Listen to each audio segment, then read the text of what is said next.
It all started on a hot summer night. The date was July 18th, 64 AD. Rome, the heart of a vast empire, was oblivious. The fire ignited in the Circus Maximus area. This was a place packed with shops. These shops were tinderboxes full of flammable goods, oils, textiles, you name it.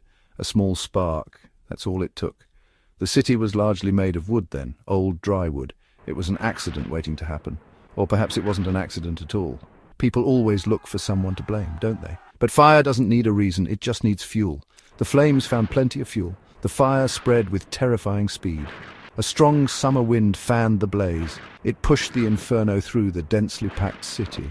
Rome's narrow, winding streets acted like wind tunnels. They channeled the fire, making it more intense. Wooden tenements, insulae, where the common folk lived, went up like matchsticks. These buildings were poorly constructed.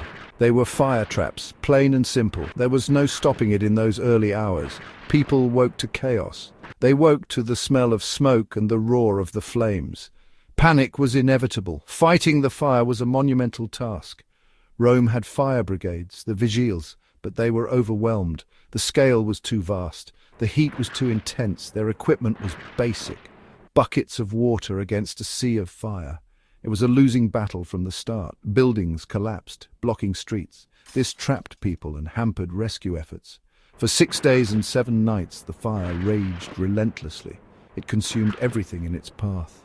The city seemed to be tearing itself apart. It was a spectacle of destruction, a true nightmare. Just when it seemed the worst was over, it wasn't. The fire appeared to die down in some areas. People probably breathed a sigh of relief. A foolish thought. Then it reignited. It flared up again with renewed fury. This second wave lasted for another 3 days. Some said this new outbreak was more deliberate, suspicious even. It targeted different parts of the city. This only added to the fear and confusion. The city was on its knees. The mighty Rome, brought low by an unstoppable conflagration. It was a lesson in humility, if anyone was paying attention. The devastation was almost total. Imagine the scene. Smoke blanketing the sky for days, the stench of burnt everything. When the flames finally subsided, Rome was a ruin. 3 of Rome's 14 administrative districts were completely obliterated, wiped off the map. Nothing left but ash and rubble. 7 other districts were severely damaged. Charred skeletons of buildings stood where vibrant neighborhoods once thrived. Only 4 districts escaped the fire's wrath relatively unscathed. The heart of the empire was a smouldering wasteland. It was a catastrophe of epic proportions. Think of what was lost. Countless homes, of course. Thousands, perhaps tens of thousands, were left homeless. They had lost everything they owned. But it wasn't just homes. Temples, sacred sites, public buildings. Centuries of history turned to dust. Famous landmarks, monuments to Roman glory were gone or badly damaged. The Temple of Jupiter Stator, the House of the Vestals. These were not just buildings, they were symbols. The human cost is harder to quantify. Official records are sparse, but many must have perished in the flames or the chaos. It was a human tragedy on a grand scale. Emperor Nero was at his villa in Antium when the fire began. Antium was about 35 miles from Rome. Word reached him. He returned to the city. What he saw must have been horrifying, or perhaps inspiring, depending on your view of Nero. He wasn't one for sentimentality. His immediate actions were practical. He opened his private gardens, the gardens of Agrippa, to the homeless. He also made public buildings like the Pantheon available as temporary shelters. He had to do something. An emperor can't just watch his capital burn without acting. It's bad for business. Nero also organized relief efforts. This was crucial. Food supplies were brought in from surrounding areas. The price of corn was lowered. He took measures to prevent starvation and disease. These were essential steps to maintain some semblance of order. The city was in shock. The people were desperate. They needed leadership, or at least the appearance of it. Nero provided that initially. He was seen moving among the people, supervising the efforts, but this was Rome. And in Rome, actions always have consequences. And interpretations, especially with an emperor like Nero. After the immediate crisis, Nero turned to rebuilding. He had a vision for a new Rome, a grander, safer city. The plans were ambitious. Streets were to be widened and straightened. This would create fire breaks. Buildings were to be constructed with more stone and less wood. Fire-resistant materials became mandatory for certain structures. He stipulated that buildings should have their own walls, not share them. He even planned for better access to water. These were sensible reforms, necessary even. A modern city rising from the ashes. That was the plan, anyway. Part of this grand vision was his new palace, the Domus Aurea, or Golden House. This was no ordinary palace. It was a sprawling complex of buildings, gardens, and even an artificial lake. It covered a vast area of the city cleared by the fire.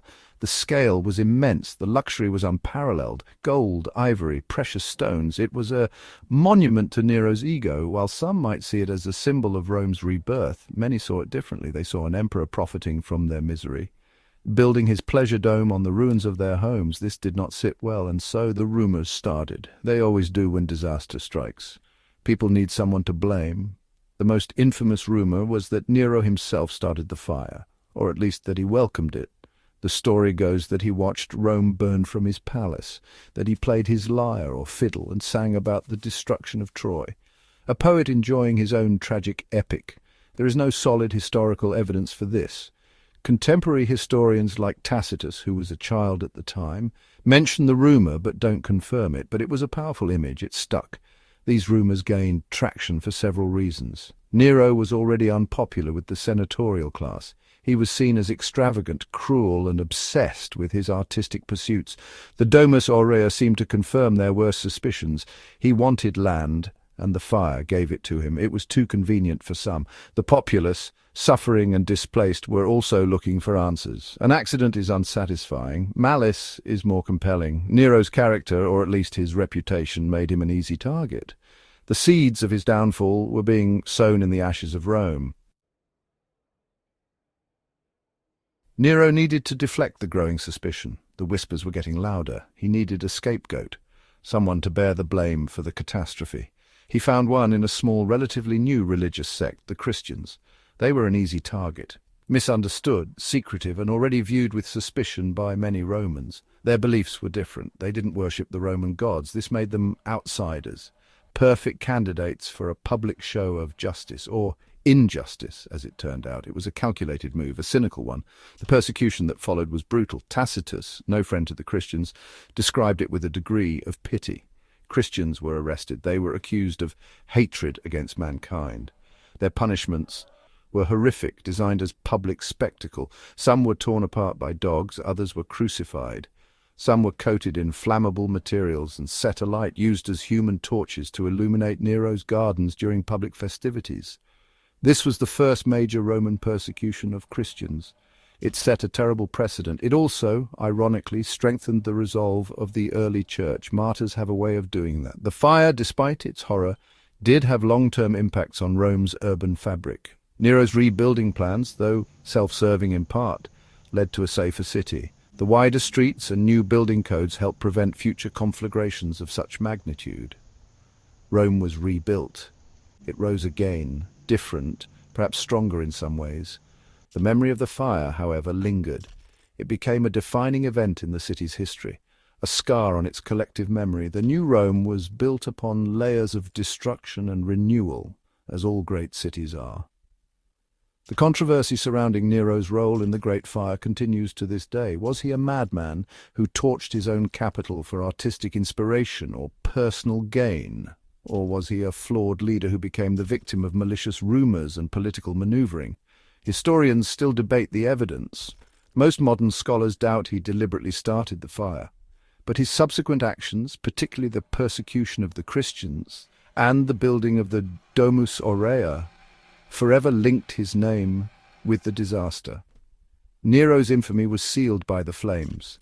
That, at least, is certain.